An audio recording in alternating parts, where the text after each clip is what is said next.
Agora eu trago o bastidor. Na reunião de líderes ontem à noite, Cláudio Cajado fez um apelo para que os deputados não façam emendas ao projeto.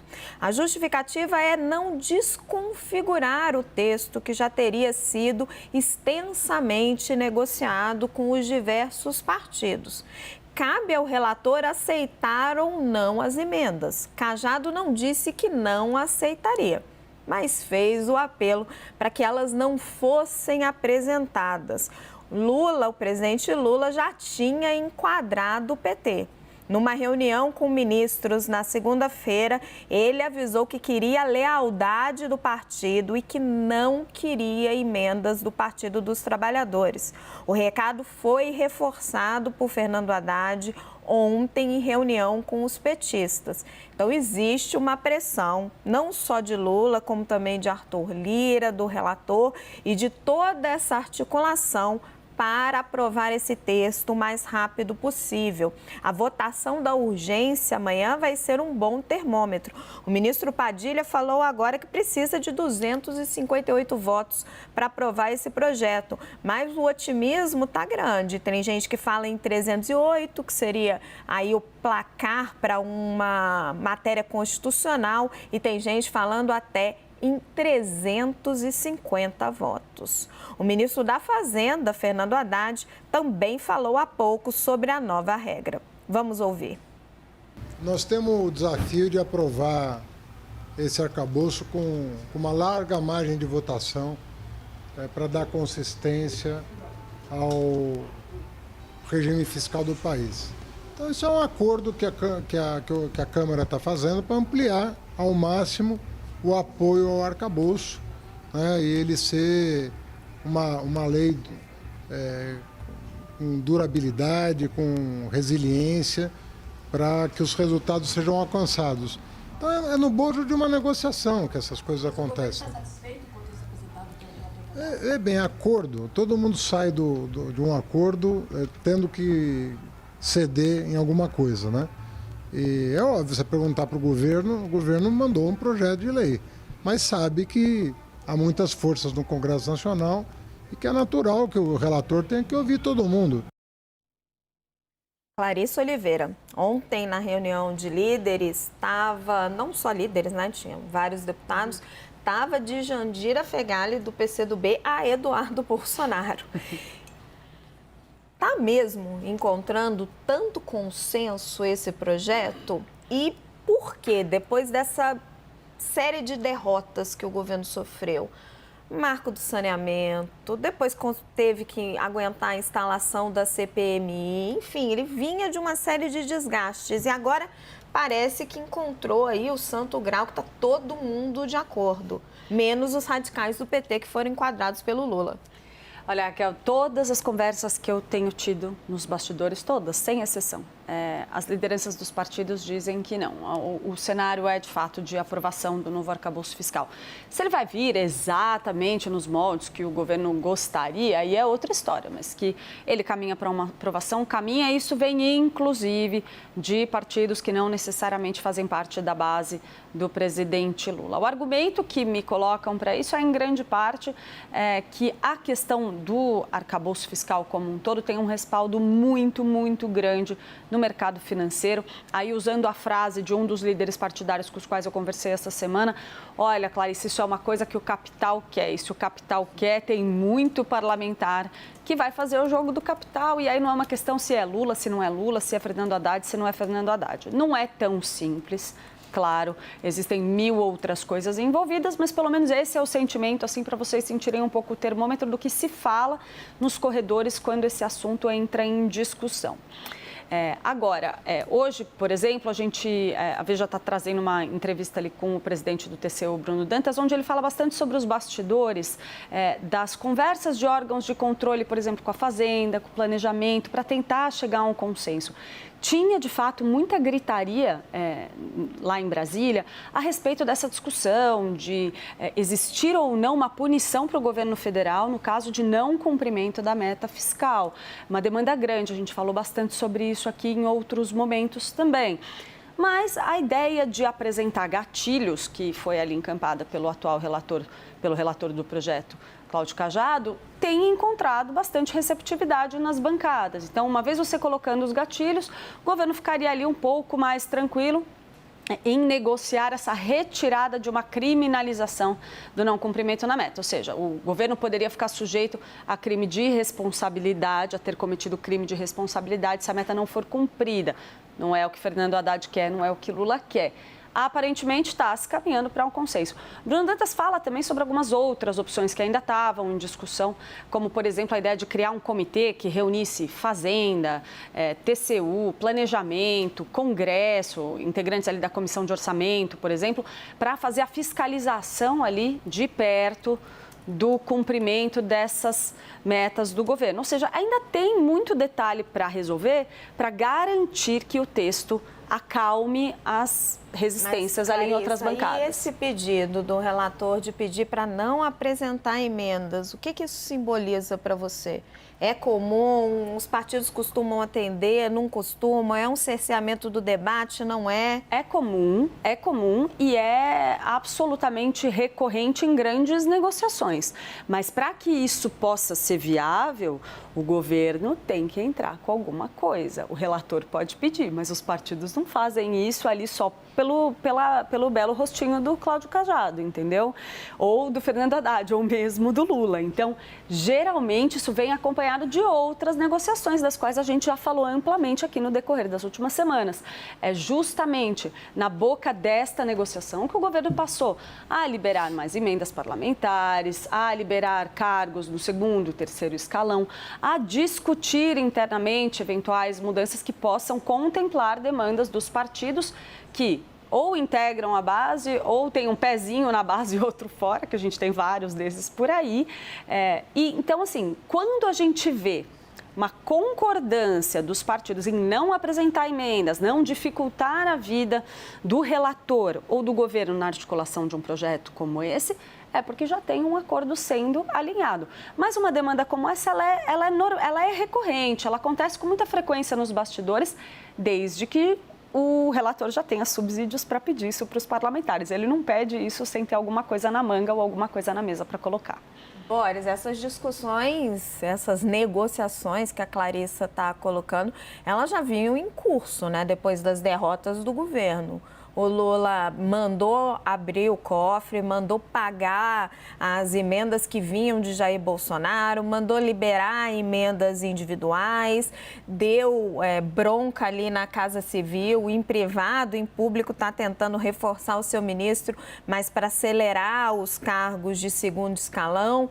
Funcionou? Ou será que o Centrão está apoiando o arcabouço fiscal, porque realmente é uma pauta do Brasil? Olha, Raquel, eu acho que o ambiente neste momento indica que a urgência será aprovada e o projeto também. Pode surgir algum adendo, pode surgir alguma sugestão no momento em que o projeto for discutido. Talvez uma outra trava a mais, uma outra punição pelo não cumprimento dos dispositivos do projeto. Agora, se o governo for derrotado, é uma catástrofe para Lula. E, por isso, o governo se organizou e o fato dessa pressa de votar e a entrevista de hoje do ministro Fernando Haddad, tudo isso mostram, indicam que as coisas se encaminham para onde o governo deseja. Pelo menos é o que se deduz dos acontecimentos até agora. Eu vejo a aprovação amanhã sem problemas e vejo a aprovação talvez com uma ou outra modificação, com um ou outro acréscimo do projeto em si. Joel, e o mérito do texto? O que você achou? Hoje, lendo o texto e conversando com alguns economistas, a avaliação é que melhorou em relação ao projeto que saiu do Ministério da Fazenda, porque tem mais gatilhos, mas libera um pouco o gasto nos primeiros anos. Ele força uma redução de gastos no final do governo Lula, mas libera no comecinho. Então, torna a vida do Haddad mais difícil, porque ele libera gastos e faz ser mais crível o cumprimento da meta. E aí só tem um jeito, aumentando a arrecadação. Pois é. Não tem mágica. Esse é um projeto que, no que diz respeito à restrição que ele traz aos gastos do governo, ele é bem menos restritivo do que era o teto de gastos. Então, ele já tem um espaço aí. Além disso, está incluído aí essa quase que permissão de dizer que 2024 vai poder aumentar ali os 2,5% e que, portanto, o governo vai poder seguindo aumentando os gastos neste ano de 2023, mas daí é claro, já estamos na metade do ano, não ia valer para esse ano, mas mesmo no ano que vem ele não será nada restritivo. O que só aumenta é o seguinte, algo que é verdade no fundo para todo projeto que tenta, para toda lei que tenta restringir o gasto público. E não é só no Brasil, não, porque essa discussão da restrição do gasto público, a busca do equilíbrio fiscal, hoje em dia ela é uma discussão no mundo inteiro. Os Estados Unidos está enfrentando problemas com isso, e não só, a Europa também, enfim. Com a subida mundial dos juros, é uma situação que ficou assim, urgente em diversos países. Mas o fato é o seguinte, toda regra fiscal, ela vale na medida em que existe um empenho real do governo de fazê-la ser operante, de fazê-la funcionar, do governo, é claro, e do parlamento, do Congresso e da sua base de apoio ali. Tá? Se o governo não quiser, se o governo decidir que, olha, é impossível cumprir essa regra fiscal, eu vou negociar com o Congresso e para descumprir o novo marco fiscal basta uma votação de projeto de lei, né? Ou seja, uma maioria simples, basta isso para que ele possa descumprir, não precisa de uma PEC. Provavelmente vai ter muito deputado que também vai votar com o governo em descumprir a regra lá na frente. Por quê? Porque muitas vezes o deputado, na média, deputados gostam do governo podendo gastar mais, podendo liberar mais recursos. Então, tudo vai depender de se o governo, na figura do ministro da Fazenda, do Fernando Haddad, tem uma disposição real e tem um apoio interno real do governo para, de fato, perseguir o ajuste fiscal. Eu lembro, por exemplo, do caso do Estado de São Paulo, que por anos, ali ao longo do governo Alckmin, conseguiu melhorar muito a situação das contas públicas. Sem teto de gastos, sem regra fiscal específica para o Estado, nada disso. Era uma disposição do governo de buscar, de cortar onde não precisava e conseguiu. Existe essa disposição no governo federal? Se ela existir, bom, essa nova lei dá um horizonte de previsibilidade, pode funcionar. Se ela não existir, nem essa nova lei, e na verdade nem mesmo uma lei muito mais estrita como era o teto de gastos, vai dar conta do problema. Janaína, o que na sua visão explica tamanho otimismo e apoio da oposição? Nossa repórter diz que apenas o líder do PL não teria se comprometido. Minha apuração mostra que também há dúvida sobre o posicionamento do Novo, talvez do PSOL, mas tem gente falando aí em mais de 300 votos. O relator fez um bom trabalho, na minha percepção. Eu fiz uma primeira leitura do substitutivo que ele apresentou ontem à noite. Eu gosto de abrir as duas, né, todas as leis e comparar, assim, lado a lado. Eu não consegui fazer isso hoje. Mas nessa primeira leitura, eu percebo que ele limpou um pouco dos problemas que havia no texto original. Ele devolve algum poder ao Congresso, né, de rever estouros ali em termos de gastos do Poder Executivo. Não existe uma previsão nesse substitutivo tão clara de que a União não precisará cumprir a Lei de Responsabilidade Fiscal. Por óbvio, o arcabouço em si enseja uma flexibilização do que prevê a Lei de Responsabilidade Fiscal, mas não existe, como havia no texto original, uma espécie de uma excludente para a União. ele fechou um pouco o texto. A brecha da lei de responsabilidade fiscal, mas não tem mais previsão de... Continua não tendo previsão de impeachment. Então, é isso que eu tenho tentado explicar desde o princípio. Em nenhum momento veio escrito, inclusive no texto original, que não seria possível pedir impeachment. O que o texto original fazia era desnaturar de maneira muito mais radical a lei de responsabilidade fiscal. Esse substitutivo do deputado Cajado, ele também altera a lei de responsabilidade fiscal, mas altera de uma maneira um pouco mais responsável. E não existe uma previsão tão flagrante como havia no texto original de que não cabem, né, as restrições para a União.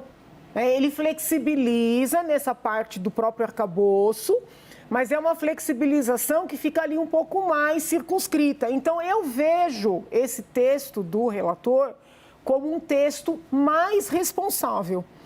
Abre margem para gasto, a gente pode criticar, pode concordar, pode achar que deveria ser uma porcentagem diferenciada, mas é um texto mais responsável. E eu compreendo a solicitação dele de que não sejam apresentadas emendas, não por vaidade ou por quaisquer outras questões, mas porque é uma temática muito árdua, é uma temática difícil, são muitos incisos, muitos parágrafos, tem a lei de responsabilidade fiscal, há outras leis que estão sendo ali alteradas. Então, às vezes, o deputado quer emendar e acrescentar ou tirar um ponto, né, que julga importante ou que lhe incomoda, mas isso pode alterar a sistemática. Ele conseguiu apresentar um projeto, um substitutivo, que guarda uma sistemática, concorde-se com ela ou não. Então, acho que é por isso que ele está pedindo para não emendar. Porque se emendar, vai ser necessário olhar... É o tipo de projeto que não dá para você cindir muito. Se emendar um pedacinho aqui, vai ter que olhar tudo para fazer as alterações. São pequenas porcentagens, mas que têm implicação. Então, eu acredito que o pleito dele tem a ver com isso. Está mais tranquila com o texto, Janaína? Eu achei melhor. Eita, ó. Tem uma coisa também, né? Se até a Janaína... Arthur Lira, pode aprovar que se até a Janaína disse, não tem problema algum. Agora, esse marco, ele se encaixa nessa tradição de reformas econômicas brasileiras, né? Uma tradição... Começou com o Plano Real, a Lei de Responsabilidade Fiscal, tivemos o teto de gastos, tivemos reforma da Previdência. Em todos esses casos, de onde vinha a oposição a cada um desses passos? De maneira geral da esquerda, mas mais especificamente do PT. Agora que é o PT propondo uma regra assim como as reformas da Previdência feitas nos governos PT, essa aí também deve passar sem grande dificuldade.